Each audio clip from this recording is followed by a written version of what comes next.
entrando a nuestra sesión número 10 y aquí tenemos a este gran faraón que fue el famoso faraón Amosis primero, ¿no? O Ahmose primero, también lo podemos ubicar de esta manera.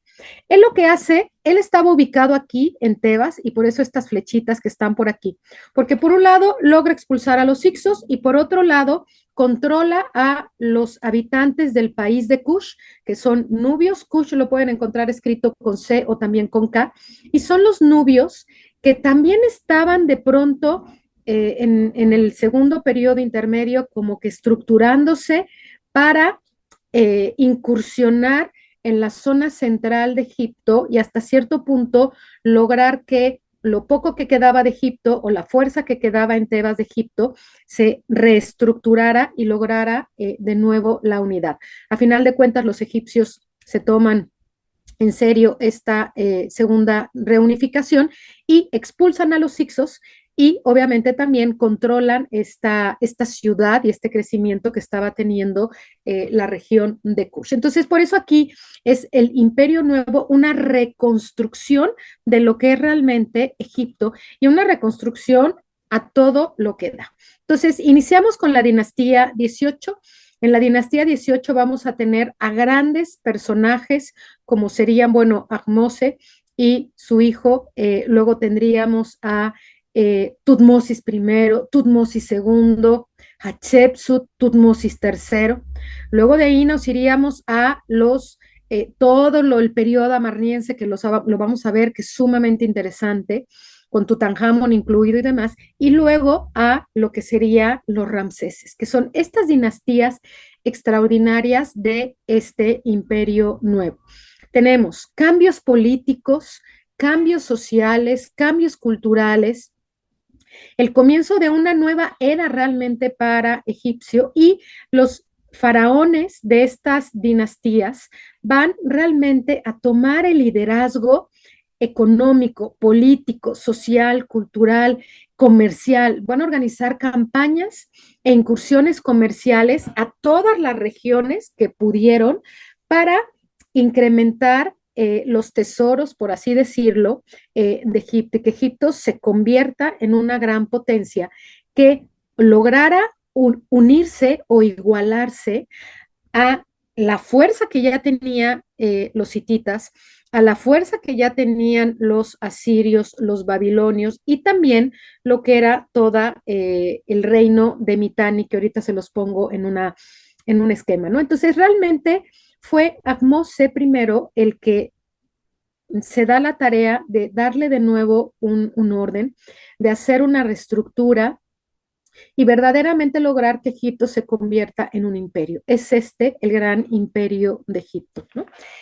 Algo muy particular que vamos a encontrar es que nosotros cuando hablamos de faraones, y siempre lo hemos dicho en este curso, faraones, faraón Armer, faraón Keops, Kefren, ¿no?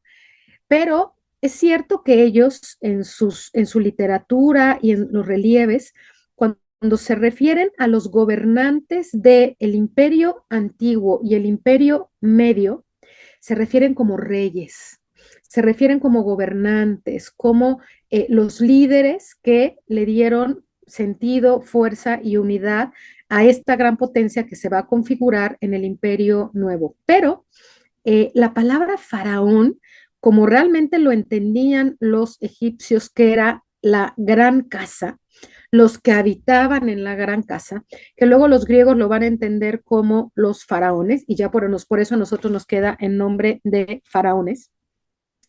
Realmente el concepto de la residencia real, la casa grande, la casa real, es justo en este momento. Y entonces los faraones se convierten en los que habitan la casa, pero no la casa entendida como el palacio, la casa Egipto, alto, bajo Egipto, todo lo largo del río Nilo, se convierte en la casa.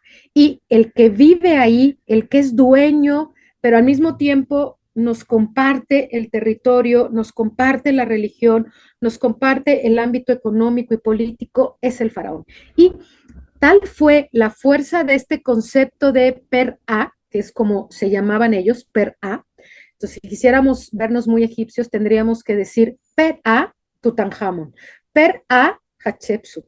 La casa real, Hatshepsut, quien tiene en todo la extensión de la palabra, el dominio y el control absoluto es Tutankamón, Ajenatón, Hatshepsut, pero con esta palabra de per-a, ¿no? Como ellos lo decían. Y los griegos todo eso lo transformaron en la palabra faraón. Pero tal fue el impacto de este concepto de la gran casa que a nosotros nos ha permeado esta historia, y cuando hablamos de Egipto siempre hablamos de la tierra de los faraones e incorporamos a los del antiguo, a los del medio y evidentemente a los de el nuevo imperio. Aquí les pongo las distintas coronas que utilizaban los faraones: la corona blanca, que era la del Alto Egipto; la corona roja, que es la del Bajo Egipto; la doble corona; la corona azul, que era la corona de la guerra; y la corona Nemes, o el tocado Nemes, que era justo cuando se presentaban en una fiesta, en una cuestión más política, ¿no? Cuando no estaban o en el alto o en el bajo, sino que realmente era el momento como de gobernar todo Egipto, utilizaban también esta famosa corona o tocado Nemes. Entonces, se vuelve un periodo muy interesante. Crecen las escuelas para los escribas, entonces vamos a encontrar cada vez más incrementado el oficio de los escribas, y eso también va a dar pie a toda esta documentación diplomática de relaciones internacionales extraordinaria, que en realidad lo que se ha logrado encontrar, sobre todo en Egipto, es el archivo de Amarna con las cartas entre el abuelo, el papá y Tutankamón, entre algunos otros dignatarios de otros reinos, ¿no? Entonces, el hecho de que hayan finalmente debilitado a los Hyksos y hayan logrado expulsarlos, tiene su aspecto positivo, como lo veíamos hace ratito antes de que me fuera por el internet, perdón, porque ellos realmente, los egipcios, se apropian de los carros de guerra de los Hyksos, aprenden, los ven, incluso se quedan con algunos carros de guerra de los Hyksos en esta expulsión. Llega el caballo antes no se utilizaba en Egipto, ¿no? Y de hecho ni el camello, nosotros vemos las fotos como muy románticas del Egipto antiguo con los camellos no llegan, no están en Egipto, sino hasta que llegan los árabes y empieza toda esta conquista por parte de los árabes al territorio de Egipto. Ellos son los que introducen los camellos a Egipto. Los camellos ya son muy tardíos, pero toda esta idea romántica de los camellos, bueno, a todos nos gusta, ¿no? Nos gusta imaginarnos el desierto con los camellos, perdón, pero los caballos sí los heredan de alguna manera de los Hyksos y aprenden a utilizar el caballo para cuestiones de guerra. Y obviamente el ejército para este momento se va a convertir en un gran ejército que ya no solamente tenía como propósito lograr mantener las fronteras, evitar que los del sur o los del norte quieran invadir Egipto, sino que realmente va a ser un ejército que va a tener sus filas, sus distintas formaciones o alineaciones para poder defenderse, pelear, conquistar y extender su territorio. Aunque dentro de estas conquistas también es interesante mencionar que la conquista de los egipcios era territorial, era por intenciones de apropiarse de las riquezas, materia prima, minas, explotación de las minas de los distintos lugares, y no era una conquista cultural. No buscaban imponer su religión, no buscaban imponer sus costumbres, porque Egipto tenía muy claro, y eso sí lo tuvo claro durante toda su historia, que la cultura, la religión era solo para los que habían nacido en territorio egipcio. Acuérdense que los egipcios tenían también este concepto de el pueblo elegido por los dioses para vivir a lo largo del río Nilo. Entonces, no era una conquista cultural, no era una conquista espiritual, pero sí era una conquista para que su fuerza económica creciera, para que pudieran explotar minas y obviamente materias primas de las cuales Egipto carecía. Esa era la intención de estas incursiones en el extranjero, por así decirlo. Egipto se vuelve parte de la geopolítica y la fuerza militar de lo que se conoce históricamente como el Club de las Grandes Potencias. Y las grandes potencias están en los asirios, todo lo que es la parte de Babilonia, el territorio de Elam, que se vuelve esta potencia del imperio asirio, asirio-babilónico, el reino de Mitanni, que también va a ser muy interesante toda la historia del reino de Mitanni, los hititas como este gran imperio al cual todos lo temían, lo trataban de mantener como muy al margen en relaciones diplomáticas muy pues sí, tal cual, valga la redundancia, muy diplomáticas, enviando productos, mandando cartas para que los hititas estuvieran tranquilos y no se levantaran en armas y conquistaran el mundo. De hecho, los hititas fueron realmente, antes de los persas, los hititas fueron el imperio más temido, incluso más temido que los asirios, que también, dicho sea de paso, eran bastante bárbaros, bárbaros en cuanto a la fuerza que tenían, y los hititas realmente era eso que tenían que contener. Y entonces entre los egipcios, los de Mitanni, los babilónicos, los asiro-babilónicos, trataban de mantener o de contener a los hititas en lo que hoy día es Turquía. Y esta es la geopolítica de la antigüedad. Y entonces cuando entendemos o cuando tratamos de entender las fuerzas que dominaron el próximo Oriente o el Oriente próximo, tenemos que entender cómo se movían todos los que habitaban en la antigua Mesopotamia, cómo se fueron conformando los hititas, que los hititas fueron tribus que se gobernaban de manera independiente, los unían cuestiones legales y algo de la religión, pero sobre todo les unía la cuestión de la milicia. Eran, cuando había guerra, todos los hititas se unían en un solo grito e iban contra el que se les pusiera. Y entonces sí, tenían que unirse entre los egipcios, los de Mitanni y los asirio-babilónicos para poder dominar y controlar a los hititas. Y vean cómo Egipto domina todo el corredor de Levante. Entonces, para el Imperio Nuevo, Egipto extiende sus fronteras, domina el corredor de Levante, y es ahí cuando vamos a ver la presencia de los egipcios en la tierra, en Jordania, vamos a ver a los egipcios en el actual Israel, Palestina, en Líbano, en Siria. Vamos a ver este crecimiento de los egipcios extraordinario, ¿no? Esta es la geopolítica que domina estos momentos para Egipto.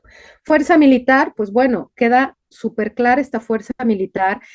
Uno de los grandes militares del Imperio Nuevo es el famoso Tutmes III, que luego lo vamos a ver un poco más adelante.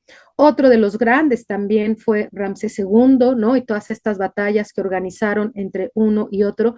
De hecho, Tutmes III logra detener la fuerza de los hititas, pero no los domina por completo. Y luego viene Ramsés II en la famosa batalla de Kadesh, esta batalla también tan extraordinaria que a final de cuentas terminó en un tratado de paz, pero es un gran relato. Aquí estamos viendo el ejército de Tutmes III en una recreación y estamos viendo uno de los relieves de Ramsés II, en donde vemos cómo está verdaderamente con toda su fuerza y todo su ejército tratando de contrarrestar a los enemigos. Realmente el Imperio Nuevo va a tener sus características muy particulares, pero la milicia va a ser algo extraordinario.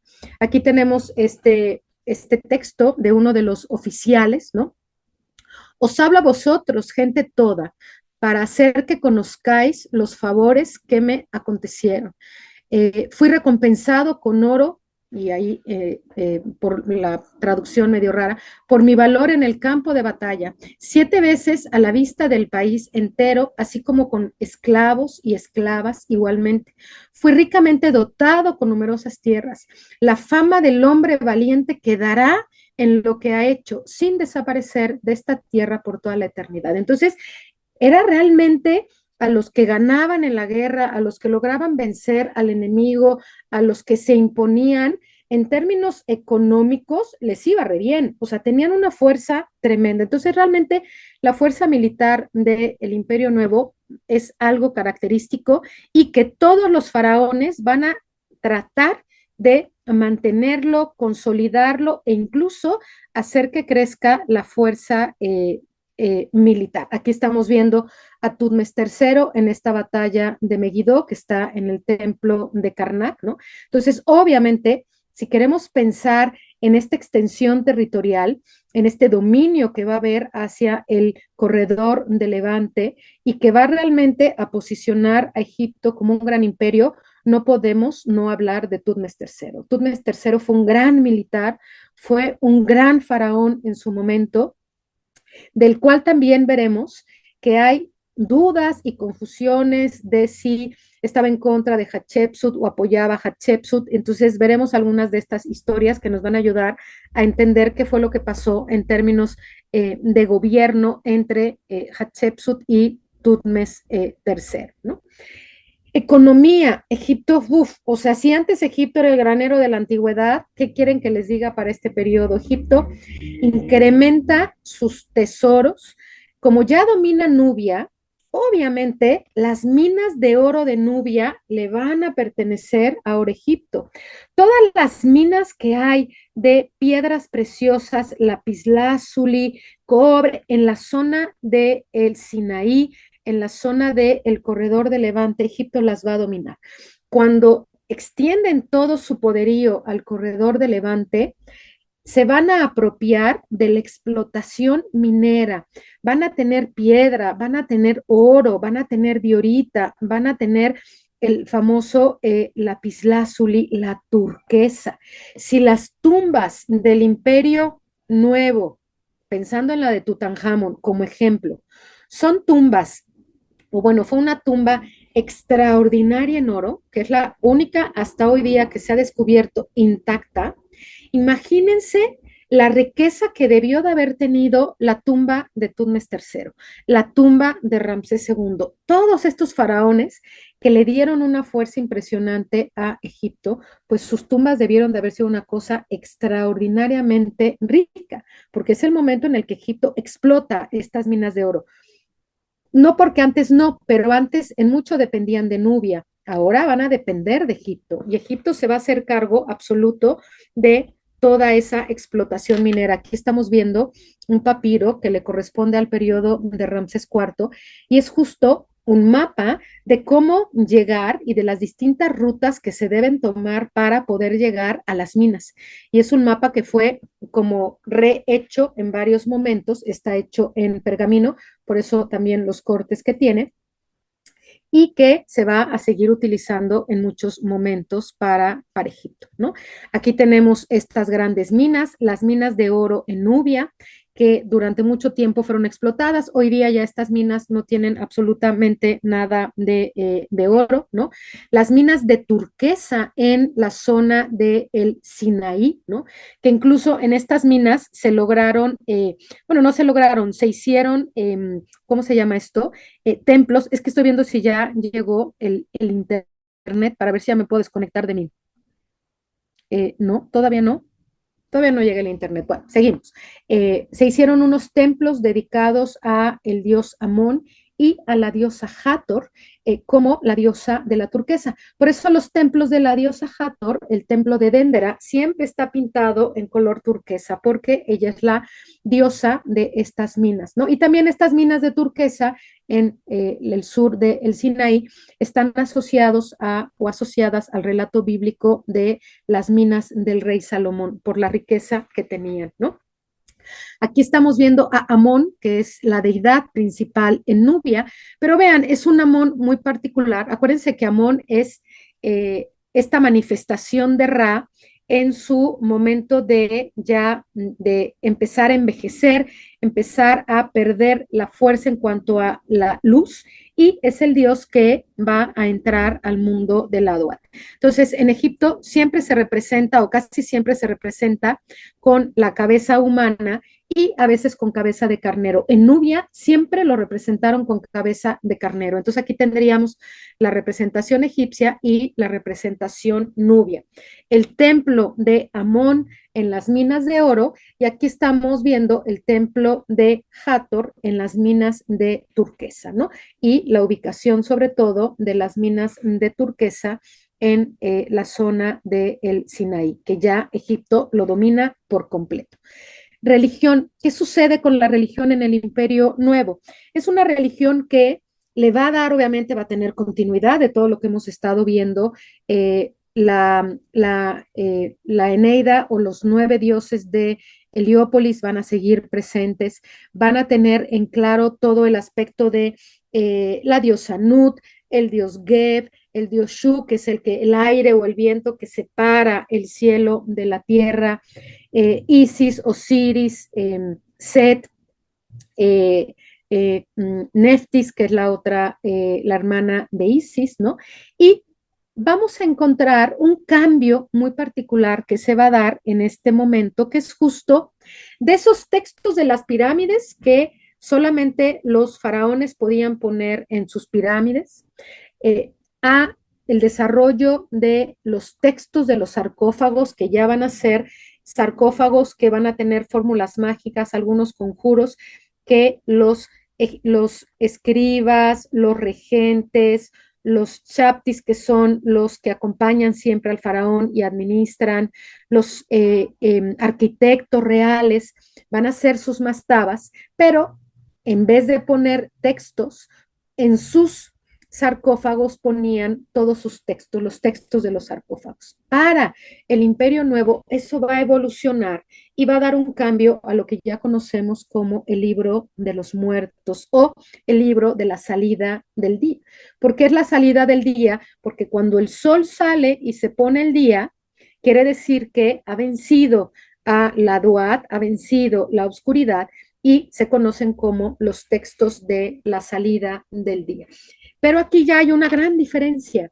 Los textos o el libro de los muertos ya es accesible para toda la población, o ya toda la población puede tener pues el lujo de mandar a escribir su libro de los muertos, y son todos individuales, todos particulares, y vamos a encontrar una riqueza en coloridos, en diseños. Aquí les pongo varios. El más famoso es este de arriba, que es el del escriba Ani, porque está en extraordinario conservación.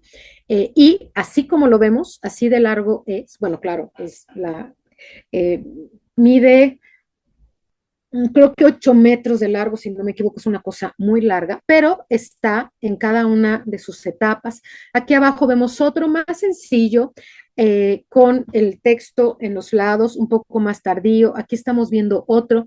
No necesariamente tienen que ser tan largos como el del escriba Ani, pero lo que sí tienen que tener es la introducción, que son las ofrendas, en donde se presenta el difunto ante la diosa Isis y Neftis con sus ofrendas.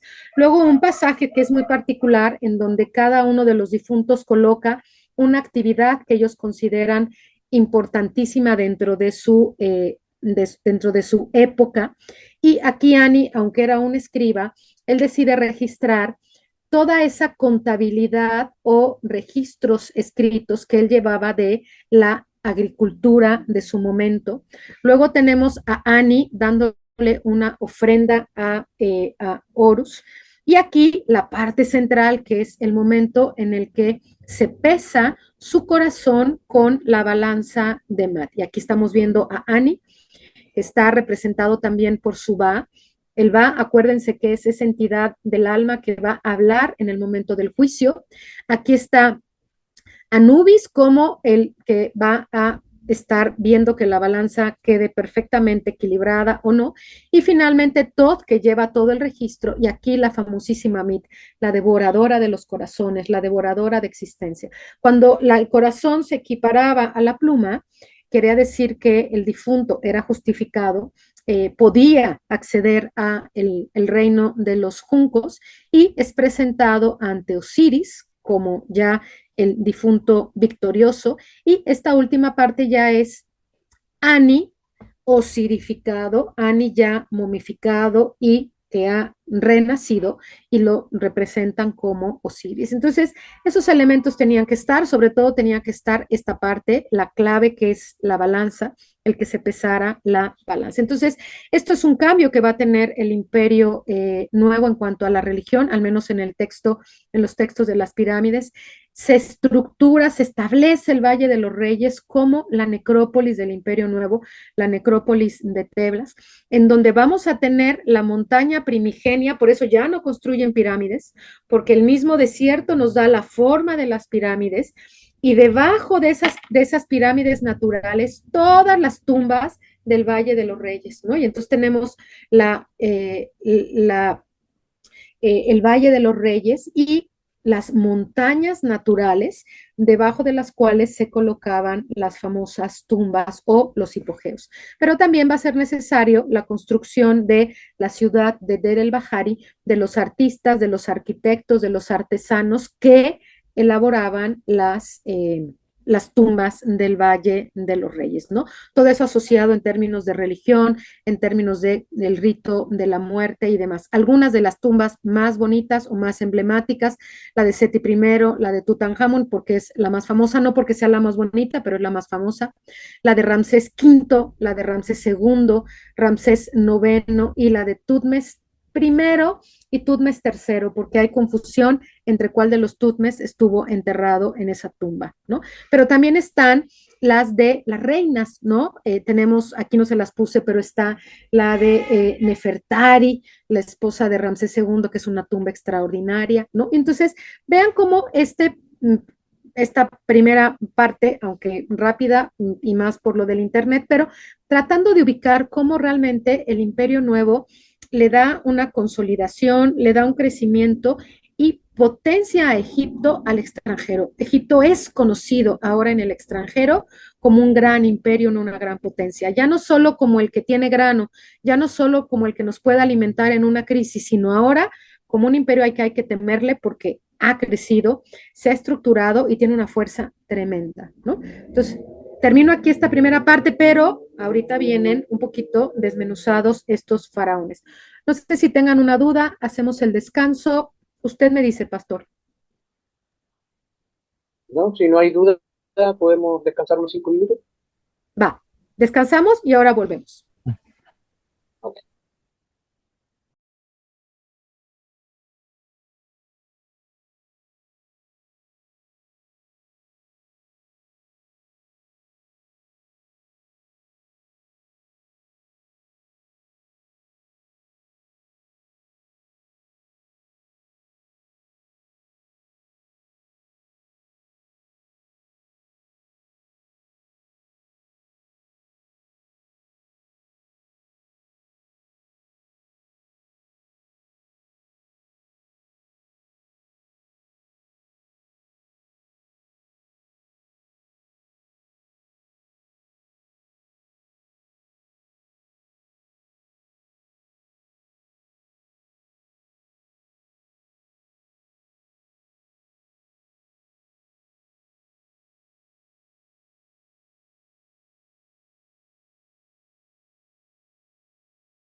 Listo, ya estamos por aquí todos.